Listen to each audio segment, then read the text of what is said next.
Provisional Irish Republican Army arms importation into the Republic of Ireland for use in Northern Ireland began in the early 1970s. With these weapons it conducted an armed campaign against the British state in Northern Ireland.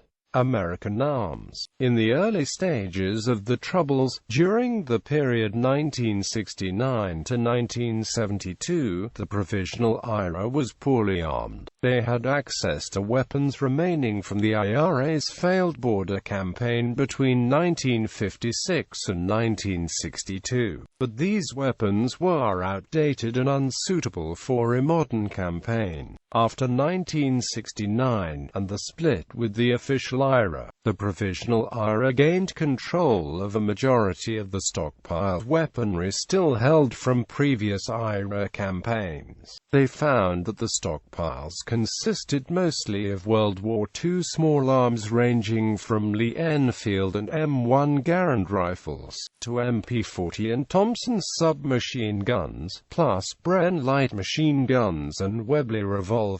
The Garands were used in IRA operations as late as the summer of 1976, when a British Army patrol in South Armagh was fired on by one of these rifles loaded with armor-piercing ammunition. To continue and escalate their armed campaign, the IRA needed to be better equipped, which meant securing modern small arms. In previous campaigns, weapons had been secured before hostilities commenced via raids on British Army and even Irish Army weapons depots. In the 1969 to 1971 period, this was no longer feasible. By 1972, the IRA had large quantities of modern small arms, particularly Armorite rifles, manufactured and purchased in the United States. The R-18 rifle in particular was found to be very well suited to the Provisional's purposes, as its small size and folding stock meant that it was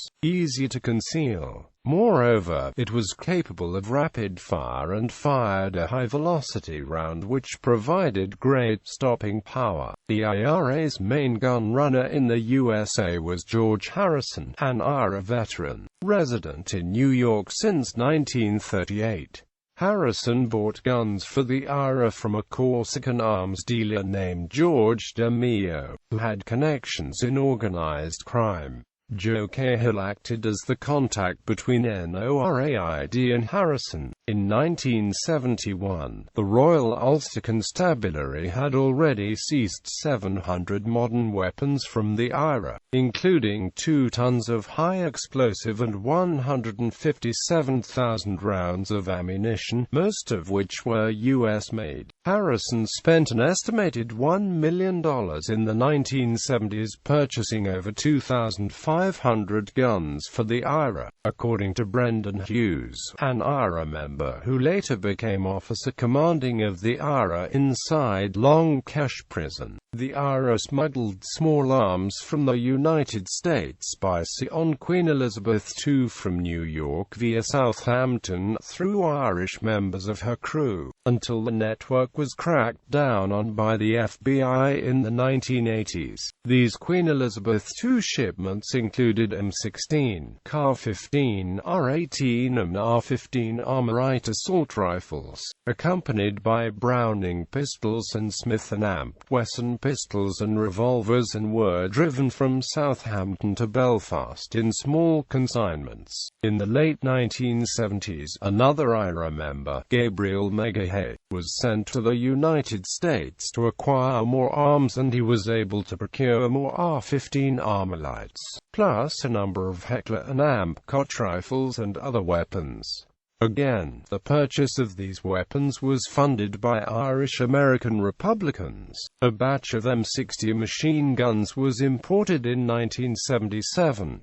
Harrison was arrested by the FBI in 1981, but acquitted at his trial. Megahay was arrested by the FBI in 1982 after a successful sting operation, where he was trying to purchase surface-to-air missiles for the IRA, and sentenced to 7 years in prison. In 1984, the FBI warned Ireland that a major IRA arms shipment was underway from the U.S., and that the weaponry would be transferred to an Irish fishing trawler in the Atlantic. Subsequently, Irish authorities discovered that arms ship was a vessel named Maritain, allegedly after a tip off Sean O'Callaghan, an IRA informant for the Garda Síochána. 3 Irish Naval Service ships confronted the vessel off the coast of County Kerry, and prevented its escape by firing warning shots. A team of naval personnel and Garda officers boarded the ship, arresting the crew of 5 and confiscating 7 tons of military equipment, as well as medications, training manuals, and communications equipment. The weapons had been donated by the South Boston Winter Hill Irish mob, Libyan Arms. The other source of IRA arms in the 1970s was Libya, whose leader, Muammar Gaddafi, sympathized with the campaign. The first Libyan arms donation to the IRA occurred in 1972–1973, following visits by Joe Cahill to Libya. In early 1973, the government of the Republic of Ireland received intelligence that the vessel Claudia was carrying a shipment of weapons, and placed the ship under surveillance on the 27th of March. On the 28th of March, 3 Irish Naval Service patrol vessels intercepted Claudia in Irish territorial waters near Helvick Head, County Waterford, seizing 5 tons of Libyan arms and ammunition found on board. The weapons seized included 250 Soviet-made small arms, 240 rifles, anti-tank mines and other explosives. Cahill was found and arrested on board. It is estimated that 3 shipments of weapons of similar size and makeup did get through to the IRA during the same time period. Journalist Ed Maloney reports that the early Libyan arms shipments furnished the IRA with its first RPG-7 rocket-propelled grenade launch, and that Gaddafi also donated $3 to $5 million at this time. However, contact with the Libyan government was broken off in 1976. Contact with Libya was restored in the aftermath of the 1981 Irish hunger strike, which was said to have impressed Gaddafi. In the 1980s, the IRA secured larger quantities of weapons and explosives from Gaddafi's Libya, enough to supply at least 2 infantry battalions. 4 successful shipments of arms were made between 1985 and 1986, providing large quantities of modern weaponry, including heavy weaponry such as heavy machine guns, over 1,000 rifles, several hundred handguns, rocket-propelled grenades, flamethrowers, surface-to-air missiles, and Semtex, an odorless explosive invisible to X-rays, are many times more powerful than fertilizer, according to British journalist Toby Harnden. From late 1986 to 2011, virtually every bomb constructed by the Provisional IRA and splinter groups such as the Real IRA has contained Semtex from a Libyan shipment unloaded at an Irish pier in 1986. These shipments were in retaliation for the British government's support for the U.S. Air Force's bombing attacks on Tripoli and Benghazi in 1986, which in turn were in retaliation for the 1986 bombing of the La Belle discotheque in Berlin. The USAF planes involved in the bombings had taken off from British bases on the 14th of April 1986, and Libya reportedly suffered 60 casualties in the attack.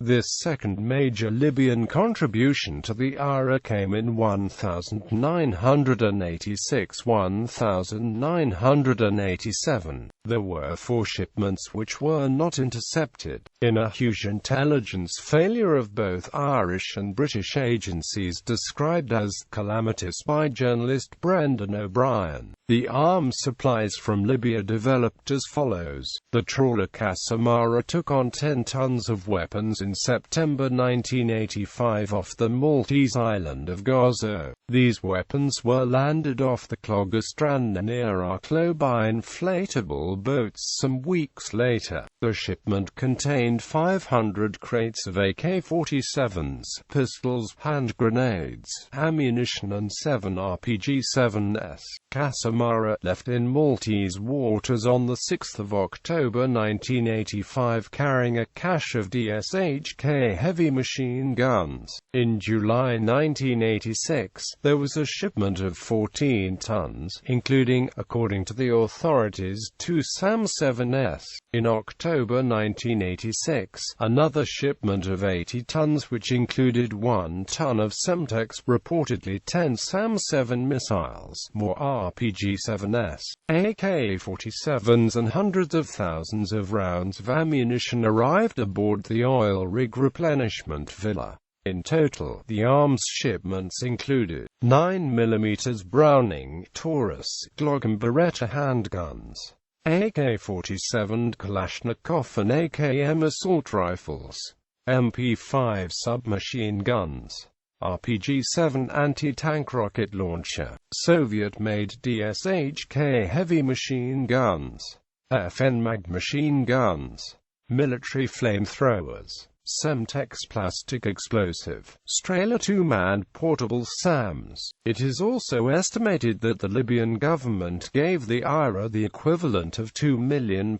along with the 1980s shipments. However, on 1 November 1987, during transit to Ireland, 1/3 of the total Libyan arms consignment being carried aboard the MV Exxon was intercepted by the French Navy while the ship was in the Bay of Biscay, along with 5 crew members, among them Gabriel Cleary. The vessel was found to contain 120 tons of weapons, including HMGs, 36 RPGs, 1,000 detonators, 20 SAMs, Semtex and 1 million rounds of ammunition. Ed Maloney claimed that the Exxon shipment also contained military mortars and 106mm cannon, an assertion never confirmed by the Irish authorities. Despite the Exxon fiasco, the IRA was by then equipped with a quantity and quality of weaponry and explosives never available to them at any other phase of their history. Furthermore, according to Brendan O'Brien, there was actually an oversupply, especially regarding the 600 AK-47s still in the hands of the IRA by 1992. Gardis Iochana uncovered numerous arms destined for the IRA in 1988.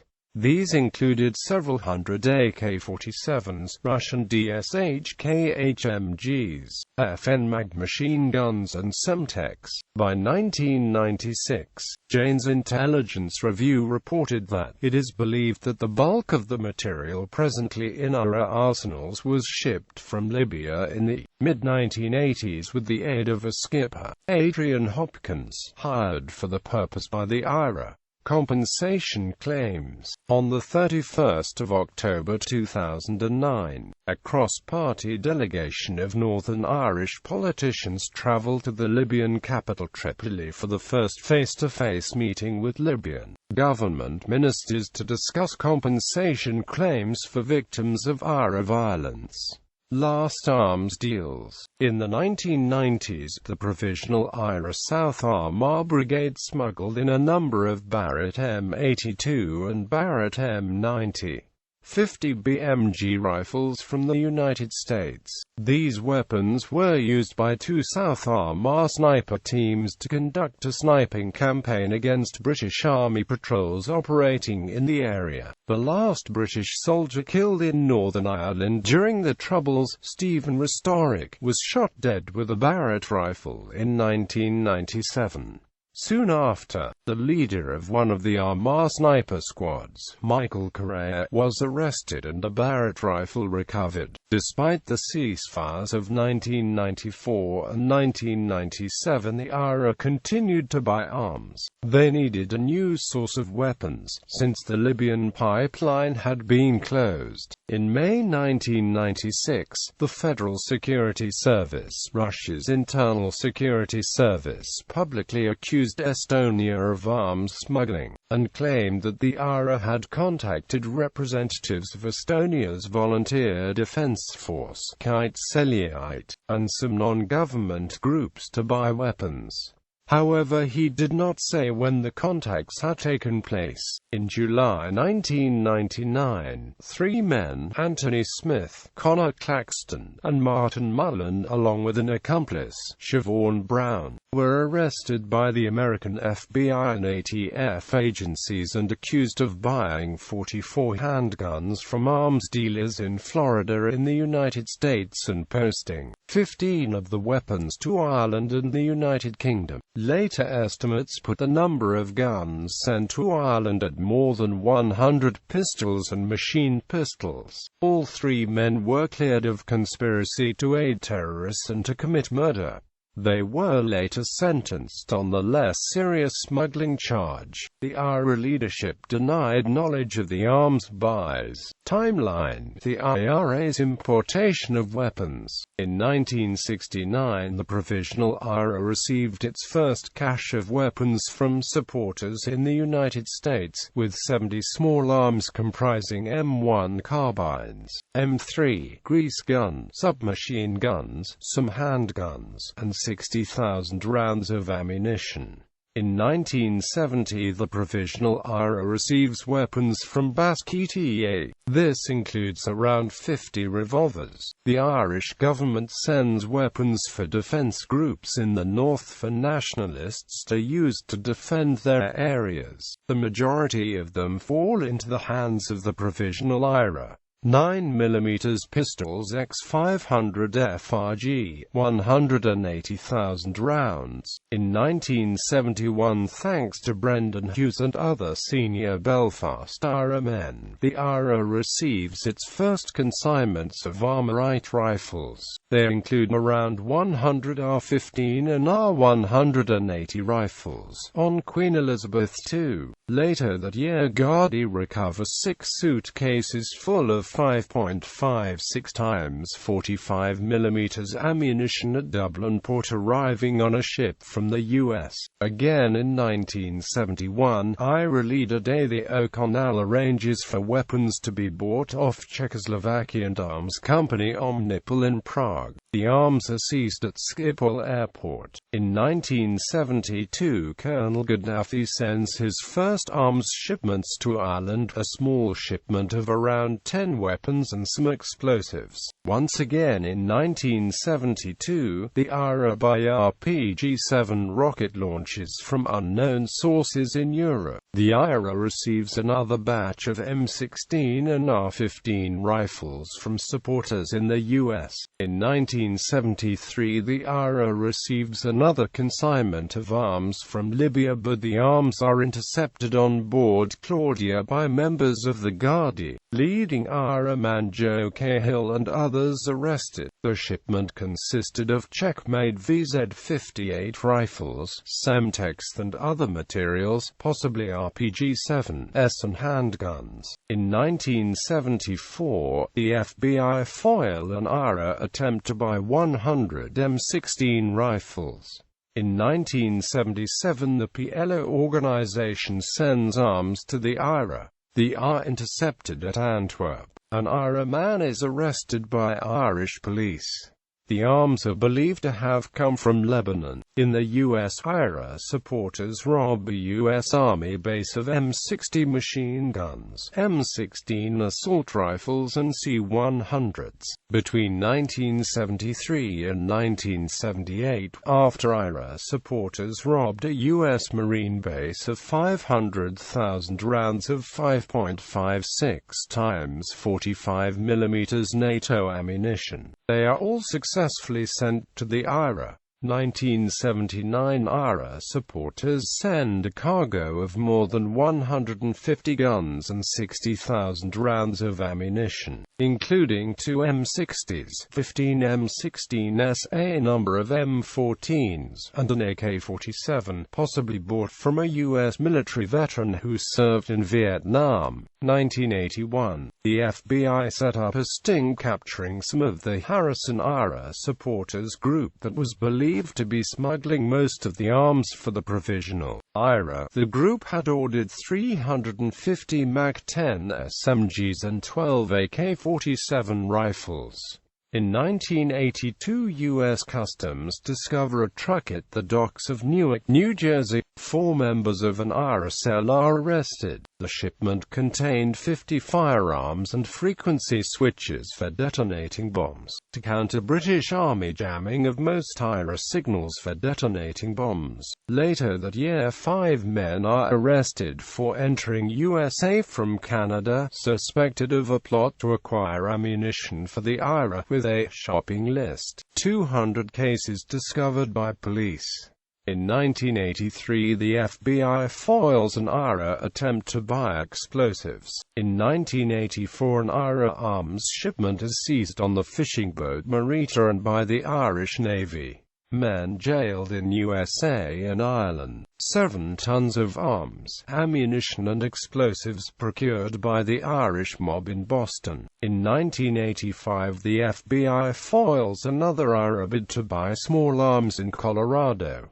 An Irishman is deported. In 1986, 40 firearms, including 13 FN rifles, an AK-47, 2 hand grenades, drums of nitrobenzene, 70,000 rounds of ammunition are seized in the Netherlands by Dutch police. 4 IRA men are arrested. Irish police seized 10 G3 rifles in 1986, part of a batch of 100 stolen from a Norwegian reserve base near Oslo by a criminal gang and sold to the IRA. The FBI set up a sting operation to catch the Harrison gang again. A well-known IRA East Tyrone man on the run for killing British forces on the European continent walks into their traps and attempts to buy red-eye, SAMs, M60 MGs, M16 rifles, MP5 SMGs and their 11 Level 3 bulletproof vests. He later goes on the run, returning to Europe before being captured in 1989 and deported to the US. Between 1985 to 87, 4 shipments of arms and explosives successfully landed in Ireland by boat skipper Adrian Hopkins, totaling around 150 tons. The 5th, on Exunt, is intercepted by French customs. Libya had sent a total of 300 tons of weaponry, including 150 tons of Romanian AKMs, SAR-7S, Semtex-H, RPG-7 rocket launchers, Taurus pistols, and other materiel. In 1988, a total 380 gallons of nitrobenzene from the Netherlands are seized by Gardaí in a truck. U.S. Customs foil bid to buy rifles from gun dealer in Alabama. 2 men who attempted to buy high-powered rifles jail. Detonators for bombs and parts for an anti-aircraft missile system are seized, and a number of IRA members and a NASA scientist are arrested by FBI after a long covert spying operation that began in 1982.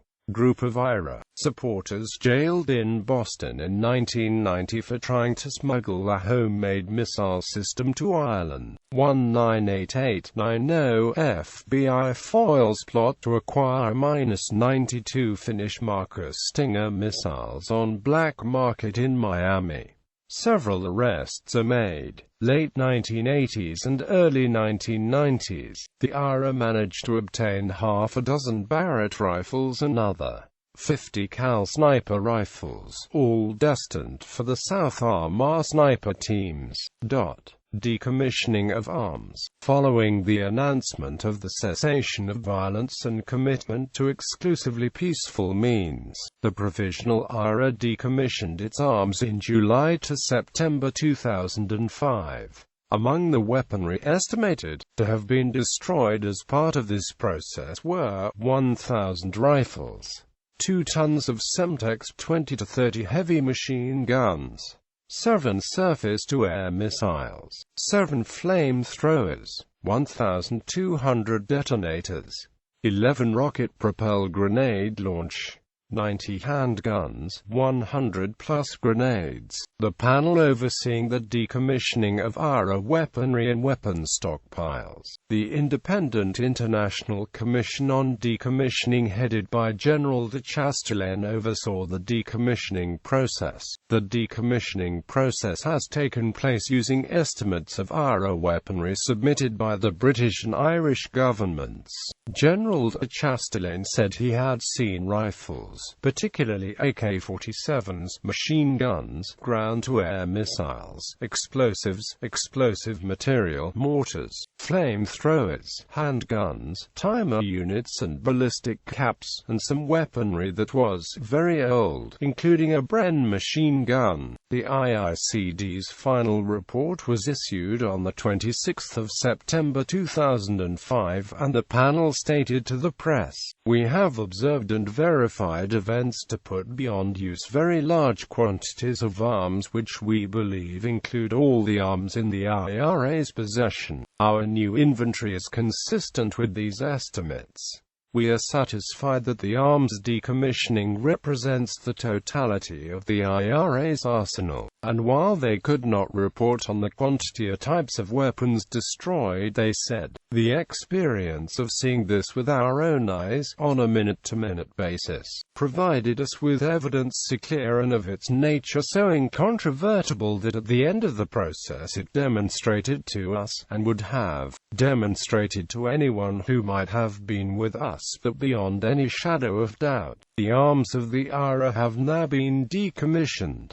Irish Taoiseach Bertie Ahern also stated at the time, "The weapons of the IRA are gone, and are gone in a manner which has been verified and witnessed." However, despite the conclusion of the IICD agreeing with the figures provided by the British security forces, unnamed sources in MI5 and the PSNI have reported to the press that not all IRA arms were destroyed during the process, a claim which so far remains unsubstantiated. These reports have since been scotched by the group overseeing the activities of paramilitaries in Northern Ireland, the Independent Monitoring Commission. In its latest report dated April 2006, the IMC points out that it has no reason to disbelieve the IRA or information to suspect that the group has not fully decommissioned. Rather, it indicated that any weaponry that had not been handed in had been retained by individuals outside the IRA's control. Excerpt from the IMC's 10th report. "Indeed, our present assessment is that such of the arms as were reported to us as having been retained, would have been withheld under local control despite the instructions of the leadership. We note that, as reported by the Independent International Commission on Decommissioning, the leadership claimed only to have decommissioned all the arms under its control. The relevant point so that the amount of unsurrendered material was not significant in comparison to what was decommissioned, and that these reports do not cast doubt on the declared intention of the IRA leadership to eschew terrorism and to follow the political path. We will continue to monitor the position."